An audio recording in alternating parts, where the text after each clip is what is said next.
आदाब अर्ज है पंडित जी। प्रणाम। नमस्कार पंडित जी। लगता है ये तो बैठे बैठे ही सो गए। अस्सलाम वालेकुम हैदर भाई। वालेकुम सलाम। कैसे हो गाजी खान? शुक्र है अल्लाह का। और सुनाओ गाजी खान, तुमने टीपू को हथियार चलाना कहां तक सिखा दिया? टीपू तो अब तक बहुत कुछ सीख गए होते, अगर मुझे सिखाने का मौका मिलता तब ना। एक तरफ पंडित गोवर्धन और मौलवी उबैदुल्ला उनके पीछे पड़े हैं, और अब तीसरे ये गुरु पंडित पूर्णिया न जाने ये कहां से आ गए। देखो तो, आंखें बंद करके ये उन्हें कौन सा रास्ता दिखा रहे हैं। हैदर भाई, लोग आंखें खोलकर रास्ता भटक जाते हैं, और ये आंखें बंद करके उन्हें कौन सी मंजिल पर पहुंचाएंगे। तुम नहीं समझोगे गाजी खान, यह भी एक किस्म की वर्जिश है। मैं तो उन्हें तलवारबाज शहजादा बनाना चाहता हूं, लेकिन तुम तो उन्हें। टीपू को क्या बनना है, यह सब तो खुदा के हाथ में है गाजी खान। लेकिन हम चाहते हैं कि वो खुदाई रास्ते पर चलते हुए भी अपनी और मजलूमों की हिफाजत करने के लायक बन जाए, समझे? इसलिए तुम अपनी फौजी तालीम जारी रखो।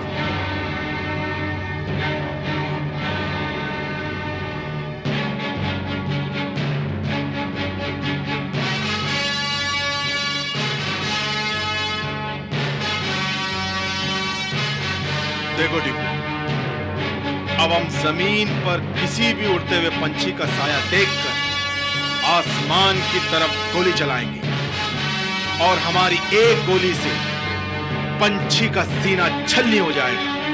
वो फड़फड़ाता हुआ तड़प कर हमारे कदमों में आ गिरेगा। आप ऐसा क्यों करेंगे? तभी तो आपको पता चलेगा कि हम कितने बड़े निशानेबाज हैं। वाह, खुद को निशानेबाज साबित करने के लिए उस पंछी की जान लेंगे। हम तो ऐसा कभी न करें। क्या आप किसी को मारेंगे नहीं, कभी किसी की जान नहीं लेंगे? बिना सोचे समझे हम किसी की जान नहीं लेंगे, चाहे वो हमारा दुश्मन ही क्यों न हो। और फिर इस पंछी ने हमारा क्या बिगाड़ा है? अल्लाह की बनाई हुई हवा में आजादी से उड़ रहा है।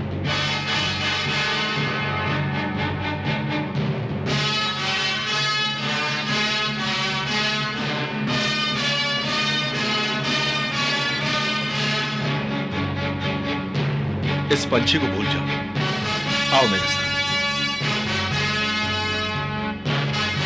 हाँ, आज हम आपको तीर कमान चलाना सिखाएंगे। चलिए उस हदफ की तरफ निशाना लगाइए। बताइए कितनी दूर से निशाना लगाएंगे? 10 कदम, 15 कदम?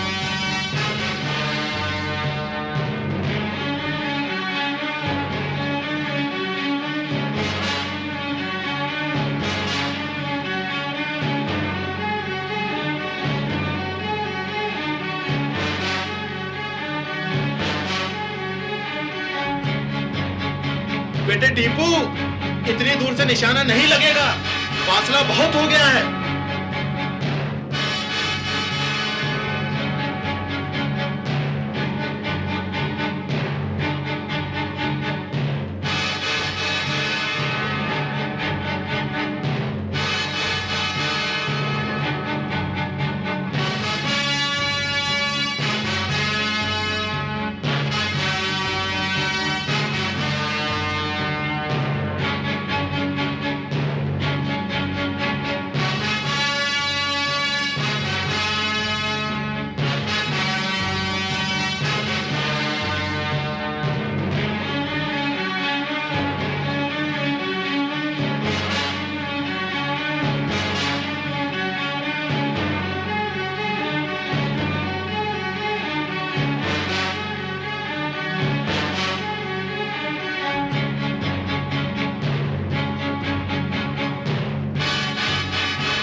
माशाअल्लाह, तीर सीधा निशाने पर जाकर लगा।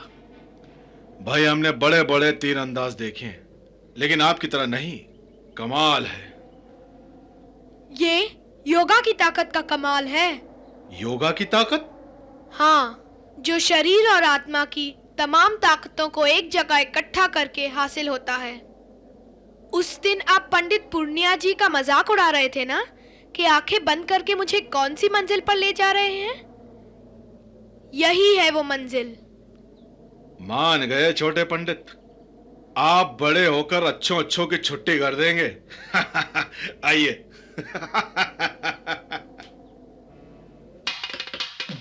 रियासत आरकाट के नवाब मोहम्मद अली के नुमाइंदे, ईस्ट इंडिया कंपनी के अधिकारी मेजर लॉरेंस और कैप्टन डाल्टन के साथ महाराज की सेवा में पधार रहे हैं।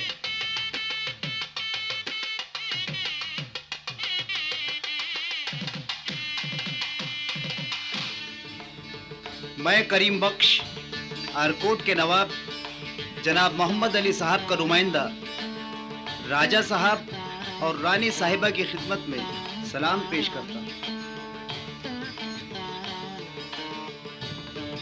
मेरे साथ ईस्ट इंडिया कंपनी के अफसर मेजर लॉरेंस और कैप्टन डाल्टन आपकी खिदमत में हमारी मदद की दरख्वास्त लेकर आए हैं। क्या चाहते हैं आप लोग? हमें और हमारी रियासत की आवाम को चंदा साहब की फौजों ने परेशान कर रखा है। हमसे त्रिचनापल्ली का इलाका और अरकोट का काफी हिस्सा छीन लिया है।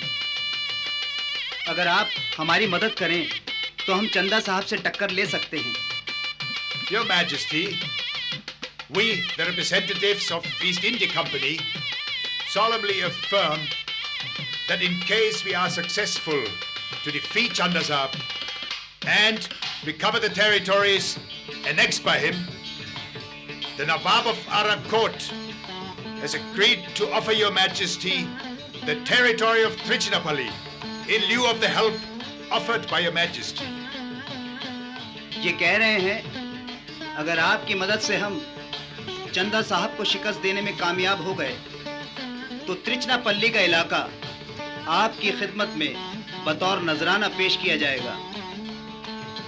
लेकिन हम आपकी मदद करने के काबिल नहीं। आप क्यों इनका साथ दे रहे हैं? Mister Lawrence, Maharaja says, why are you helping us? The French are in league with Chanda Sahab.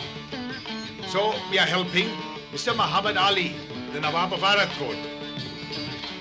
Your Majesty, please accept the offer of the Nawab. ये कह रहे हैं फ्रांस की ताकत चंदा साहब के साथ है, इसीलिए अंग्रेजी ताकत मोहम्मद अली के साथ है। आप इनकी दरख्वास्त को मान लीजिए।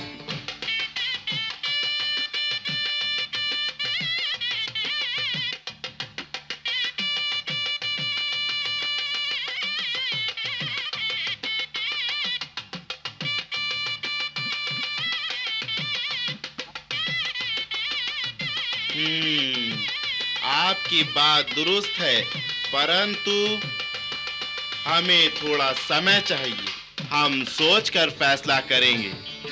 शुक्रिया, हमें आपकी दूरअंदेशी पर भरोसा है। आपका हमारा इल्हाक चंदा साहब की कमर तोड़ कर रख देगा। खुदा हाफिज।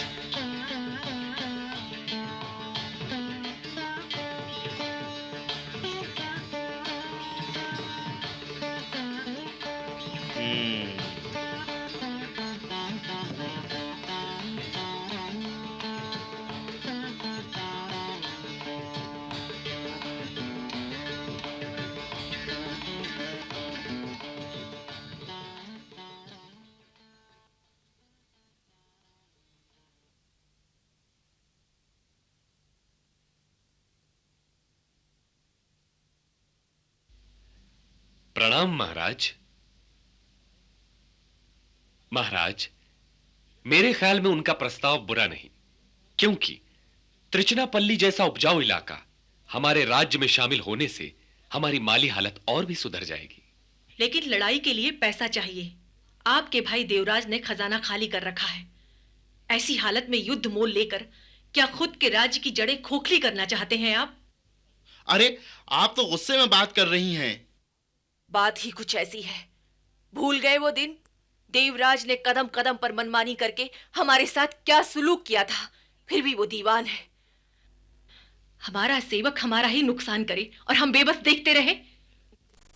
हम इस समस्या का समाधान करेंगे। क्या समाधान करेंगे आप? नंजराज जी, हमें सोचने का थोड़ा समय दीजिए। जी, सोच लीजिए, लेकिन ये लड़ाई हमारे लिए लाभदायक सिद्ध होगी। महाराज की जय हो। महाराज आपकी सेवा के लिए संगीतालय में नृत्य की प्रतीक्षा कर रही है।